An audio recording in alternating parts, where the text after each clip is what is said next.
Bonjour, bienvenue à toi aujourd'hui. Nous commençons ensemble une nouvelle semaine.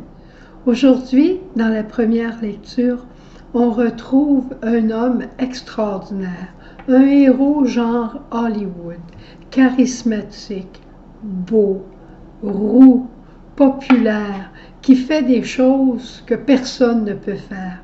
Il est tout jeune, avec une fronde et un caillou, il va tuer un géant, Goliath. Alors, tu sais de qui je te parle? Je te parle du roi David. C'est dans le livre de Samuel, on parle encore aujourd'hui de David. Qu'est-ce qu'on peut retenir de David aujourd'hui? C'est un grand homme. David, c'est un saint roi. Parce qu'il a été parfait? Non. Pécheur comme toi, pécheur comme moi. En tout cas, comme moi, certain. Mais Dieu lui a fait grâce parce qu'il s'est tourné vers lui. Il a demandé pardon, il a pleuré son péché et on a reçu le merveilleux psaume 50 en retour. De ça, je retiens une chose. Il y a un seul Maître, un seul Seigneur, un seul Sauveur et un seul modèle dans notre vie, et c'est le Christ Jésus. Le problème du peuple d'Israël, c'est qu'il avait fait de David comme un modèle. Les saints sont des témoins de l'unique modèle qui est le Christ. On peut lire la vie d'un saint, on doit lire la vie d'un saint parce qu'il nous dynamise, il nous encourage à aller de l'avant et leurs prières nous assurent qu'ils sont avec nous. Mais on doit garder le cap sur un seul modèle et c'est le Christ Jésus. Rappelle-toi toujours de ça. Et tu sais, aujourd'hui, en Europe spécialement, c'est un jour de prière pour les enfants à naître. Et parlant d'enfants à naître, je vais te conter l'histoire de la bienheureuse Laura Vicuna.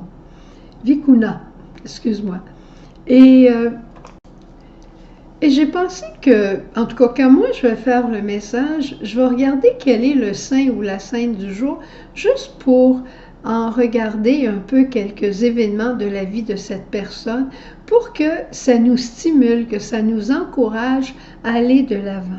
Et pour découvrir les frères et sœurs merveilleux que nous avons, qui sont rendus auprès du bon Dieu, et pour nous faire savoir qu'il y a toute une famille qui nous attend et qui prie pour nous.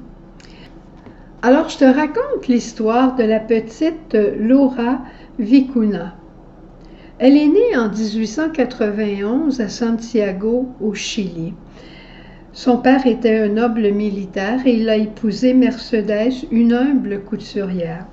Ça aurait été le bonheur parfait s'il n'y avait pas eu la guerre civile au Chili et qui avait entraîné la famille à s'exiler vers l'Argentine.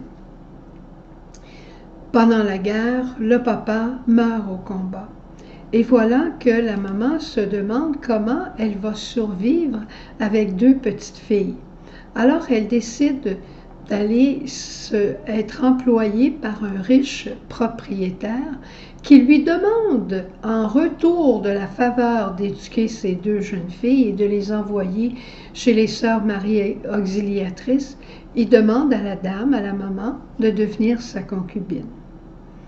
Ça fait une situation très, très compliquée pour les enfants. En grandissant, Laura découvre l'horreur de la situation. D'autant plus pendant ses vacances, cet homme a essayé d'abuser des adolescentes, des deux filles. Alors, sans plus tarder, en 1903, donc elle a 12 ans, dans sa prière, elle offre sa vie à Dieu en échange de la conversion de sa maman. La conversion dans le sens que sa maman soit libérée de l'emprise de cet homme. L'année suivante, elle contracte la tuberculose et en 1904, donc à l'âge de 13 ans, elle va mourir. Sa mère, bouleversée, se convertit, se confesse et rompt avec le bourreau.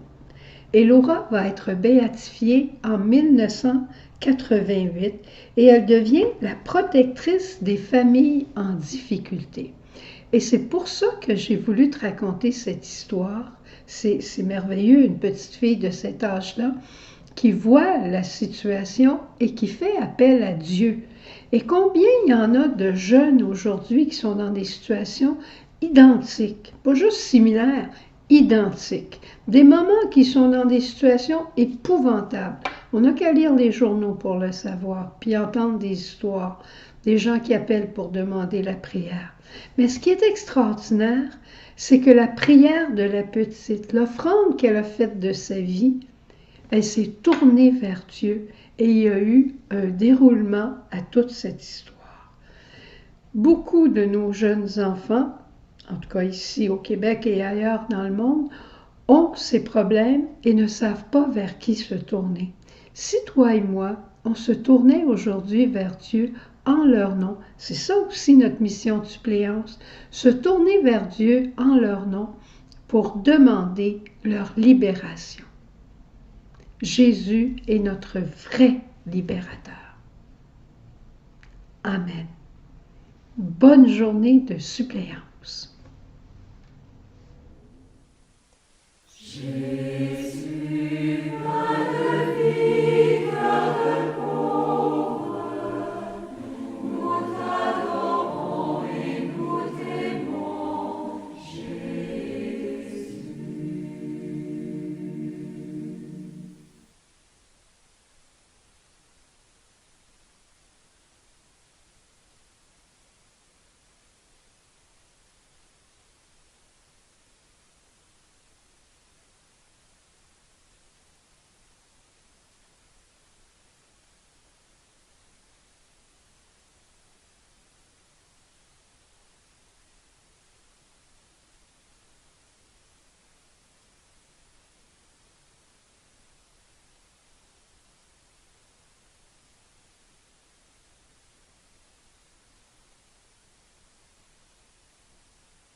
Jésus, va de vie.